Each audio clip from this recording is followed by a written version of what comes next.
next unit is supply and demand. Um, Graphical representation of the demand schedule is the demand curve. Here, the demand curve is plotted as between quantity and price. Quantity is inversely proportional to price, so it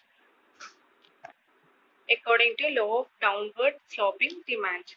That is, when price increases, quantity decreases. Here, two effect comes into place, that is substitution effect and income effect. Substitution effect means when price of one goods become higher, we can substitute it with another similar good or commodity. Income effect means as price of some commodity becomes higher, we will reduce the consumption. For example, when petrol prices go up, we will reduce the consumption of petrol. That is income effect. Next is market demand. Fundamental building block of market demand is individual preference. Market demand curve is the quantity demanded by all individuals at each price. Forces behind market demand are size, income, and availability of related goods. As size increases, demand increases. As income increases, demand increases. That is, as size of the market goes up, demand of good commodities become high.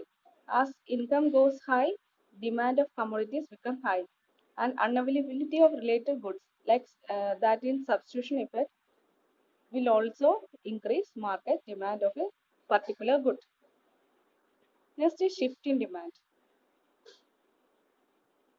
A shift in demand occurs when at each price the quantity demanded increases. Here in this diagram of price versus quantity, the demand line DD will go to DD dash when at each price quantity demanded increases. The supply schedule or supply curve is upward sloping due to law of diminishing returns. We can see as we plot between price and quantity, P and Q, the SS curve is going upward. Here the price means market price and the quantity is the amount of commodity that producers are willing to produce and sell. So the curve is plotted between market price and the commodity producers are producing. Next, we can go through forces behind the market supply. So, first we have to consider the production cost. If cost of production can be decreased and the market demand is very high, then the producers will get maximum profit. So, sellers are, if they are the producers, they will get maximum profit, and prices of inputs and technical advance needed for the production, if it also is less, cost of production will be low. That means supply can be increased with the low cost. And supply is also influenced by the price of related goods, government policies, special factors, etc. If supply of related good increases because of the market demand, supply of another similar good has to be reduced. So supply of one good increases and the other decreases due to market demand, government policy, etc. Now we can move to shift in supply curve. Supply curve moves to right from SS to SS dash. Here we can see that at each price quantity Q becomes Q dash, that is quantity increases at each price. So increase in supply from SS to SS dash and it moves to right. Now we can consider the equilibrium price, that is we can draw both the demand DD and supply SS curve in a single graph. And the graph is plotted between price P and Q quantity. So these two graphs DD and SS meet at the point E called equilibrium. If we move upward from this equilibrium point, the goods commodity are in surplus, whereas if we go down, the commodities are in shortage.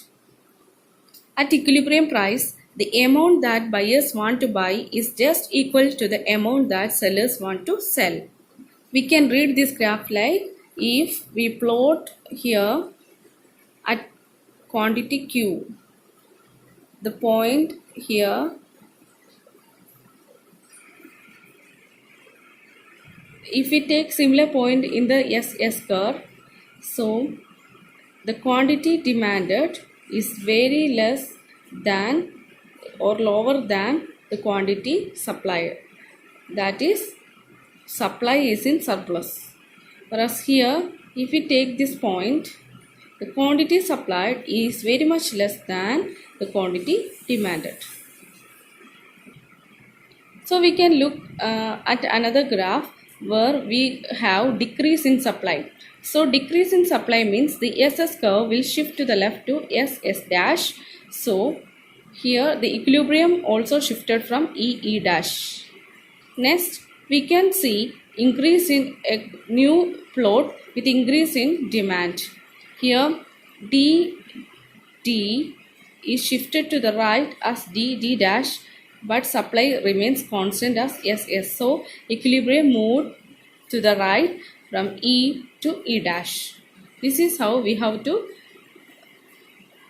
read these graphs of equilibrium between supply and demand curve. Decrease in supply means supply curve shift to left.